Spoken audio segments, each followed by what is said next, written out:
Hello everyone, welcome to the channel. आज के हमारी इस क्लास में हम लोग 30 अगस्त 2024 का डेली करंट अफेयर्स डिस्कस करने वाले हैं। ये सभी वनडे एग्जाम्स के लिए बहुत ही हेल्पफुल है। इस क्लास में हम लोग प्रीवियस करंट अफेयर्स को भी रिवाइज करेंगे। तो चलिए स्टार्ट करते हैं अपने फर्स्ट क्वेश्चन से। First question is, where was the second meeting of the joint Russian Indian commission on cooperation in the field of emergency management held. तो ये मीटिंग जो है ये रशिया की कैपिटल मॉस्को में हुई है। Option number D is correct.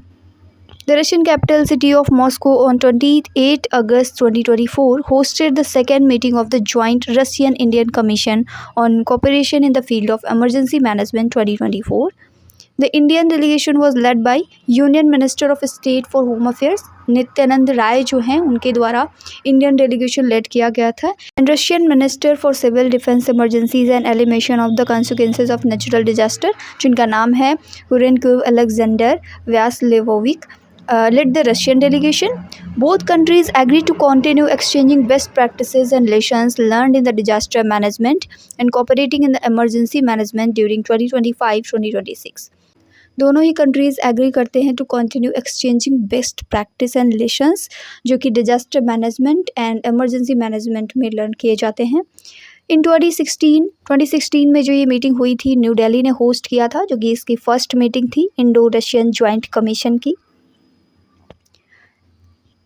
Now हम लोग डिस्कस करेंगे 9th India Brazil joint commission meeting को। 9th India Brazil joint commission meeting जो कि हेल्ड हुई थी न्यू दिल्ली में ऑन 27 अगस्त 2024। Doctor S Jaishankar, minister of external affairs, led the Indian delegation and the Brazilian delegation was led by Brazilian foreign minister Mauro Vieira. India से S Jaishankar ने इसको led किया एंड जो ब्राज़ील के फॉरेन मिनिस्टर हैं मौरो vera, उन्होंने Brazil की तरफ से लेड किया। The Brazilian foreign minister was on official visit to India from 25 to 28 August 2024. South American country of Brazil will host the G20 summit meeting this year and India expressed full support to Brazil for G20 meeting. Brazil की अगर बात करें तो south America की सबसे biggest country है और ये G20 समिट मीटिंग को होस्ट करने वाली है। इंडिया अपना फुल सपोर्ट करेगा ब्राज़ील को G20 समिट मीटिंग के लिए। ब्राज़ील की बात करें तो कैपिटल इसकी ब्राज़ीलिया है। करेंसी यहाँ पर ब्राज़ीलियन रियाल चलती है। प्रेसिडेंट यहाँ पर लूला डे सिल्वा हैं, ध्यान में रखेंगे। Second India Chile joint commission meeting की अगर बात करें तो ये न्यू दिल्ली में हेल्ड हुई on 28 August 2024। The Indian side was led by External Affairs Minister as Dr. S. Jaishankar and Chile की साइड से वहाँ के foreign minister Alberto van Klaveren ने इसको लेड किया था। Chilean foreign minister Alberto van Klaveren visited India from 27 to 29 August 2024 और उनके साथ वहाँ के एग्रीकल्चर मिनिस्टर एस्टेबन वेनेजुएला भी यहाँ पर आए हुए थे। Chile was longest country from north to south. अगर बात करें तो चिली का शेप कुछ इस तरीके से है, लॉन्गेस्ट कंट्री है वर्ल्ड का नॉर्थ टू साउथ और इसकी जो लेंथ है वो 4270 किलोमीटर्स के अप्रॉक्स इसकी लेंथ है। और ब्राज़ील के जैसे ये भी साउथ अमेरिका में सिचुएटेड है। इसकी कैपिटल सैंटियागो है और इसी के साथ साथ करेंसी यहाँ पर पेसो है। प्रेसिडेंट गैब्रियल बॉरिक हैं। Who is the youngest ever from Asia to scale Mount Kilimanjaro. Mount Kilimanjaro पर चढ़ने वाले एशिया के सबसे कम उम्र के व्यक्ति बने हैं तेगबीर सिंह। तेगबीर सिंह पंजाब के रोपर से बिलोंग करते हैं और वो माउंट किलिमंजारो पर चढ़ने वाले एशिया के सबसे कम उम्र के व्यक्ति बन गए हैं। ये जो माउंट किलिमंजारो है ये अफ्रीका का टालेस्ट माउंटेन है और ये तंजानिया में लोकेटेड है and world largest free standing mountain which means not part of mountain range. ये फ्री स्टैंडिंग माउंटेन है, इसका मतलब ये हुआ कि ये किसी भी माउंटेन रेंज का पार्ट नहीं है, सिंगल माउंटेन है। Also called the stratovolcano. Kilimanjaro is made up of 3 cones. Kilimanjaro जो है वो 3 कोन्स से मिलकर बना हुआ है, कीबो, मावेंजी एंड सिरा। इसकी जो 3 कोन्स हैं कीबो, मावेंजी एंड सिरा, उनमें से जो ऊरू पीक है वो हाईएस्ट फ्री स्टैंडिंग पीक है अफ्रीका की, जो कि वोल्केनिक कोन कीबो में लोकेटेड है। The Kilimanjaro national park was named UNESCO world heritage site in 1987। Kilimanjaro national park जो है वो यूनेस्को में शामिल किया गया था 1987 में। अफ्रीका के मैप को देख लेते हैं। यहाँ पर देख सकते हैं आप तंजानिया है और इसके ऊपर केन्या है। यहाँ पर माउंट किलिमंजारो लोकेटेड है। आप इन तीनों ही पीक्स को देख सकते हैं। बीच में कीबो है, ये सिरा है और इधर मावेंजी है। इनकी ऊंचाई भी लिखी हुई है। अफ्रीका की जो हाईएस्ट फ्री स्टैंडिंग पीक है वो कीबो में सिचुएटेड है। When is the International Day Against Nuclear Test observed? International Day Against Nuclear Test was observed on 29 of August. Observed annually on 29 of August. इस बार की जो थीम रही है Promoting Peace and Security through Nuclear Disarmament. In 2009, the 64th session of the United Nations General Assembly declared 29 August as the International Day Against Nuclear Test. 2009 में United Nations की जो general assembly हुई थी उसके 64th session में 29 अगस्त को international day against nuclear test declared किया गया था. The revolution was initiated by the Republic of Kazakhstan and first observed in 2010. 2009 में डिसाइड होने के बाद फर्स्टली इसको 2010 में सेलिब्रेट किया गया. उसके बाद से लगातार एनुअली 29 अगस्त को international day against nuclear test observe किया जाता है. 29 अगस्त को ही तेलुगु लैंग्वेज डे भी सेलिब्रेट किया जाता है. ये बेसिकली आंध्र प्रदेश एंड तेलंगाना में सेलिब्रेट होता है. The day was chosen to coincide with the birthday of Gidugu Venkata Ramamurthy, जो कि एक तेलुगु पोइट हैं, फ्रीडम फाइटर हैं and the social reformer who was a strong advocate for the Telugu language and culture. India's fourth most spoken language is Telugu. Telugu is sometimes called the Italian of the East because Niccolò di Conti, a 16th century Italian traveler, found the Telugu language finishes with vowels just like the Italian language. The International Alphabet Association chose the language script to be the second best in the world in 2012. तो Telugu language day जो है वो 29 of अगस्त को celebrate किया जाता है. Basically Andhra Pradesh and Telangana में तेलुगु जो है वो इंडिया की फोर्थ मोस्ट स्पोकन लैंग्वेज है. इसे इटालियन ऑफ द ईस्ट कहते हैं. ये कुछ इंपॉर्टेंट पॉइंट है तेलुगु के बारे में जो आपको पता होने चाहिए. अब हम लोग अगस्त के कुछ इंपॉर्टेंट डेज़ को यहाँ पर एक साथ में डिस्कस कर लेते हैं. जैसे 1 अगस्त को national mountain climbing day celebrate किया जाता है. 1 अगस्त को ही वर्ल्ड वाइड वेब डे यानी WWW डे सेलिब्रेट करते हैं. वर्ल्ड लंग कैंसर डे भी 1 अगस्त को ही सेलिब्रेट किया जाता है. और इस बार की जो थीम रही है close the care gap, everyone deserve access to the cancer care. 1 अगस्त से 7 अगस्त का जो वीक है ये वर्ल्ड ब्रेस्ट फीडिंग वीक के रूप में सेलिब्रेट किया जाता है. और इस बार की जो थीम है closing the gap breast feeding support for all. 6 अगस्त को हिरोशिमा डे, जापान के हिरोशिमा में जो हमला हुआ था उसको लेकर के. 7 अगस्त को नेशनल हैंडलूम डे. 7 अगस्त को ही नेशनल जैवलिन डे भी सेलिब्रेट किया जाता है, भाला फेंक दिवस. 8 अगस्त को क्विट इंडिया मूवमेंट डे. 9 अगस्त को नागासाकी डे. 12 अगस्त को इंटरनेशनल यूथ डे एंड 30 अगस्त को वर्ल्ड ऑर्गन डोनेशन डे. इसका स्लोगन है be the reason for someone's smile today. Next 19 अगस्त को वर्ल्ड फोटोग्राफी डे सेलिब्रेट किया जाता है एन एंटायर डे. 19 अगस्त को ही वर्ल्ड ह्यूमैनिटेरियन डे भी सेलिब्रेट किया जाता है, एक्ट फॉर ह्यूमैनिटी. 19 अगस्त को वर्ल्ड संस्कृत डे भी सेलिब्रेट करते हैं. 20 अगस्त को अक्षय ऊर्जा डे मनाया जाता है, जिसे रिन्यूएबल एनर्जी कहा जाता है अक्षय ऊर्जा को. और इस बार की थीम रही है renewable energy for a sustainable future. 23 अगस्त को नेशनल स्पेस डे सेलिब्रेट किया जाता है, touching lifes with touching the moon, India's space saga. और ये इस बार का फर्स्ट 2024 वाला जो है ये फर्स्ट नेशनल स्पेस डे है. 2023 में ये डिसाइड किया गया था कि अब 23 अगस्त को नेशनल स्पेस डे सेलिब्रेट किया जाएगा चंद्रयान 3 को लेकर के. 26 अगस्त को वुमेन्स इक्वालिटी डे सेलिब्रेट करते हैं. 29 अगस्त को नेशनल स्पोर्ट्स डे सेलिब्रेट किया जाता है मेजर ध्यानचंद की जयंती के अवसर पर, जिन्हें हॉकी का जादूगर भी कहते हैं. Next question, who has been named as a coach of the Indian team for the Paralympic Games in Paris? Paris में जो पैरालंपिक गेम्स होंगे उनके लिए भारतीय टीम के कोच किसे बनाया गया? MV मुरलीकृष्णा को भारतीय टीम का कोच बनाया गया है. MV मुरलीकृष्णा, a renowned badminton coach from Visakhapatnam, named coach of the Indian team for Paralympic Games in Paris. Murali represented India in the Masters World Championship. He was a winner in the All India Major Sports Championship multiple times. India का जो first badminton bronze medal आया था साइना नेहवाल के द्वारा, उसमें इनका contribution बहुत ही मायने रखता है. लंदन ओलंपिक्स जो हुए थे 2012 में उन्होंने as a panel coach contribute किया था. स्पोर्ट्स न्यूज़ का अब हम लोग रिवीजन करते हैं. Karthik Venkataraman who won the 61st national chess championship.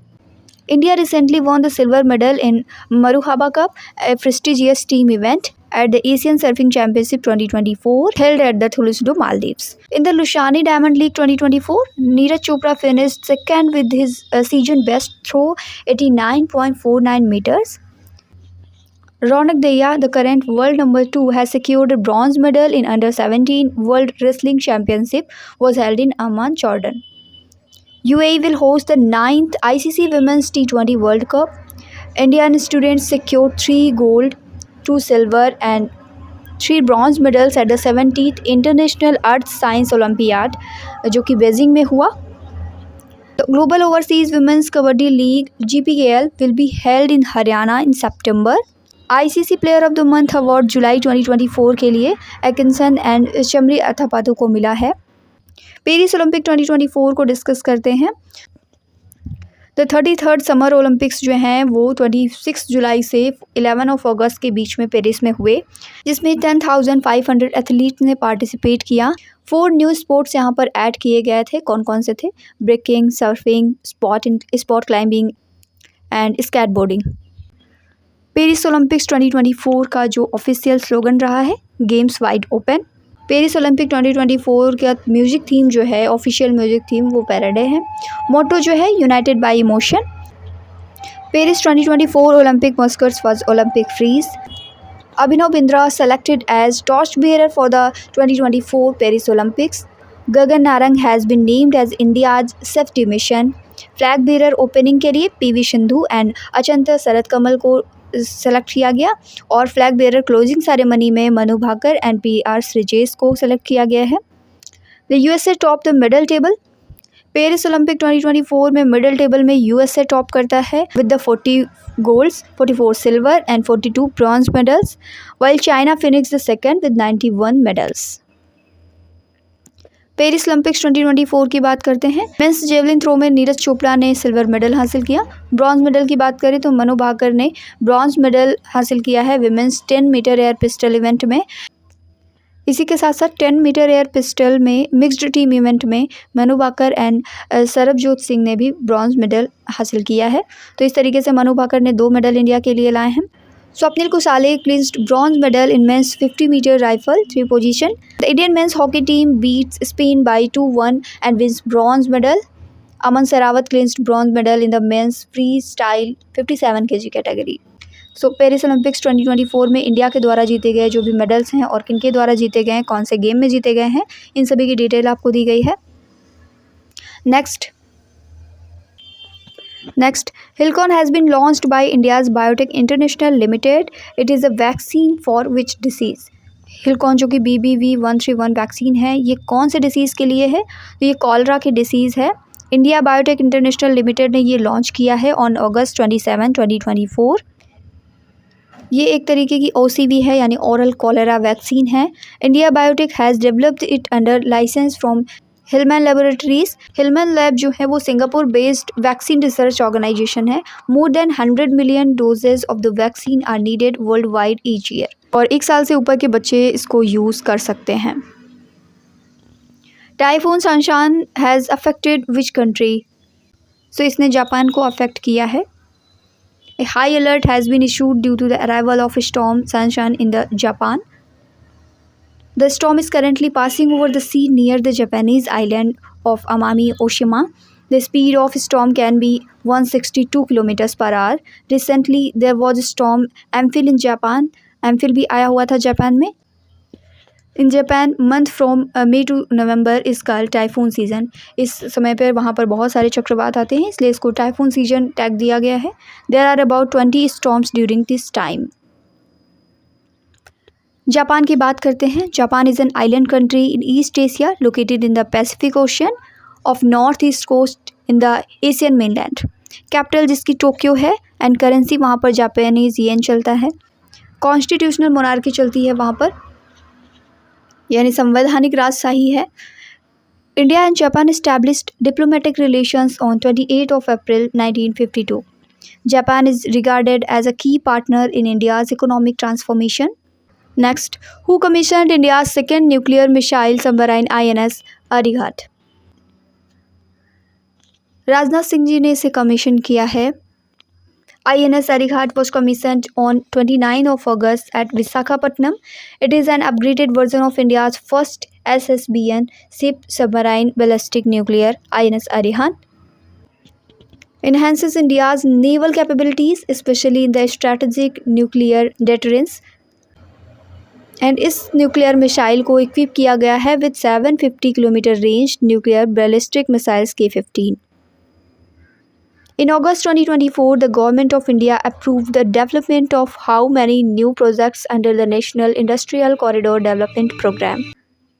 Total 12 new projects को अप्रूव किया गया है. The Cabinet Committee on Economic Affairs, chaired by the Prime Minister Narendra Modi, is a meeting held in New Delhi on 28 of August 2024, जहां पर 12 new projects को approve किया गया है in the country's 6 major industrial corridors. ये जो project हैं इनमें इंडस्ट्रियल नोड्स का डेवलपमेंट एंड स्मार्ट सिटीज़ का डेवलपमेंट इंक्लूडेड है. सो इस अप्रूवल के बाद अब टोटल नंबर ऑफ प्रोजेक्ट्स की संख्या जो है 44 हो चुकी है. National industrial corridor development programme यानी NICDP की बात करें तो the government of India has launch the national industrial corridor development programme to develop the country's industrial infrastructure. Country के इंडस्ट्रियल इंफ्रास्ट्रक्चर को डेवलप करने के लिए ये प्रोग्राम लॉन्च किया गया था. Under the ambitious National Infrastructure Pipeline, 11 industrial corridors with 44 industrial nodes, areas, smart cities are being developed in the 4 phases. The central government is developing the industrial corridors in partnership with the state government. Delhi Mumbai industrial corridor DMIC जिसे कहते हैं 2007 में approve हुआ. ये जो है ये first industrial corridor था being developed in the country. Next question, who has top the 2024 Hurun India rich list. Hurun India rich list में टॉप किया है गौतम अडानी ने. Gautam Adani and family lead the 2024 Hurun India rich list with a 95% wealth increase totaling rupees 11,61,800 crore, surpassing Mukesh Ambani. The 2024 list features a record 1,539 individuals with net worth exceeding 1,000 crore each. Shah Rukh Khan has entered the billionaire list, marking a significant achievement for the actor. Index and ranking जो कि news में है उनको discuss करते हैं. RBI जो है वो ग्लोबली 12th नंबर पर लाई करता है according to sovereign wealth fund institute top 100 largest central bank rankings में. फॉर्च्यून ग्लोबल 500 लिस्ट में रिलायंस इंडस्ट्रीज लिमिटेड यानी RIL maintains its status as the top ranked Indian company in 2024. According to WTO's Trade Statistic 2023 report, India ranks 8th in the global agricultural export. Travel and tourism की बात करें, travel and tourism development index 2024 में India की rank 39 है. हिल्ली passport index में Singapore first पे है और इंडिया 82nd पे लाई करता है. WEF's एनर्जी ट्रांजिशन इंडेक्स 2024 में स्वीडन फर्स्ट है एंड इंडिया 63rd है. 80th IEP global peace index 2024 में आइसलैंड जो है वो फर्स्ट है एंड इंडिया 160th है. WEF's global gender gap index 2024 में आइसलैंड टॉप करता है एंड इंडिया 129th पोजीशन पर लाई करता है. इन्वायरमेंट परफॉर्मेंस इंडेक्स 2024 में एस्टोनिया फर्स्ट पे है एंड इंडिया 176 प्लेस पर है. वर्ल्ड प्रेस फ्रीडम इंडेक्स 2024 में इंडिया 159th प्लेस पर एंड नॉर्वे फर्स्ट प्लेस पर लाई करता है. Who has been appointed as the Director General of BSF in August 2024? तो director general of BSF declare किया गया है दलजीत सिंह चौधरी को. BSF chief Daljit Singh Chaudhary BSF को लीड करेंगे until November 30, 2025. Currently CISF chief जो हैं राजविंदर सिंह भट्टी हैं जो कि 1990 के बिहार कैडर के IPS ऑफिसर हैं. उनको director general of the CISF बनाया गया serving until September 30, 2025. Previous roles की बात करें तो Daljit Singh Chaudhary previously head of the Sashastra Seema बल यानी SSB के हेड थे, वाइल जो भट्टी हैं वो डायरेक्टर जनरल थे पुलिस में बिहार में. बॉर्डर सिक्योरिटी फोर्स की बात करते हैं यानी BSF के बारे में. The border security force is the border service branch of the central armed police force in India. It is a paramilitary responsible for guarding the border, particularly India's border with Pakistan and Bangladesh. इसका formation 1965 में हुआ था. Governing body जो है ministry of home affairs है India की. Motto इसका है जीवन पर्यंत कर्तव्य यानी ड्यूटी अनटू डेथ. कुछ इंपॉर्टेंट अपॉइंटमेंट्स का रिवीजन करते हैं। New director general of the elite counter terrorism force national security guard B Srinivasan को बनाया गया है। Sanjeev Raina has been appointed as a additional director general ADG of ITBP. Chairman and chief executive officer of the railway board Satish Kumar बनाए गए हैं। Rajesh Nambiar has been appointed as the chairperson designated NASCO.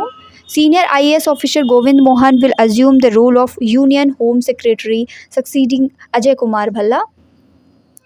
Deepti Umasankar appointed as the Secretary of the President of India. Rahul Naveen has been appointed as the new Director of the Enforcement Directorate (ED). Sandeep Audrich assumes role as the Secretary of the Ministry of Steel. Vijay Mohan Kotta takes charge as Indian Ambassador to US. Rana Ashutosh Kumar Singh assumed role as MD at SBI. Paul Kagame जो है वो Rwanda के president बन चुके हैं अपने 4th term में भी। तो नाउ अब आपके लिए क्वेश्चन है, यूनिफाइड लैंडिंग इंटरफेस जिसे ULI कहते हैं will be launched by. Unified lending interface जो है ये किसके द्वारा लॉन्च किया जाएगा, इसका आंसर आपको कमेंट सेक्शन में देना है। RBI के बारे में हम लोग डिस्कस कर लेते हैं। Reserve Bank of India is a national institution and foundation of the thriving Indian economy. It belongs to the International Monetary Fund IMF से ये बिलोंग करता है RBI की फाउंडेशन रखी गई थी 1 अप्रैल 1935 में। Reserve Bank of India act आया था 1934 में। Section 45(ZB) of the amended RBI Act of 1934 calls for the central government to appoint a 6-member Monetary Policy Committee (MPC) that decides the policy interest rate needed to attain the inflation objective. 1 अप्रैल 1935 में कोलकाता में इसकी foundation रखी गई। Governor Shaktikanta Das. Headquarter जो है मुंबई महाराष्ट्र में है, India में। सो RBI के बारे में कुछ इंपॉर्टेंट पॉइंट्स को हम लोगों ने लास्ट में डिस्कस कर लिया है। Important paid PDF, paid test series and latest subjects के लिए हमारे इंडो पाठशाला ऐप को इंस्टॉल करें। किसी भी तरीके की जानकारी के लिए या PDF कंटेंट के लिए आप हमारे कॉन्टैक्ट नंबर पर कॉन्टैक्ट कर सकते हैं। वीडियो अच्छी लगे तो लाइक करें, चैनल पर नए हैं सब्सक्राइब करें और बेल आइकन को प्रेस करें ताकि जितनी भी इंपॉर्टेंट नोटिफिकेशंस हैं वीडियोज़ की वो आपको टाइम टू टाइम मिलती रहें। Thank you.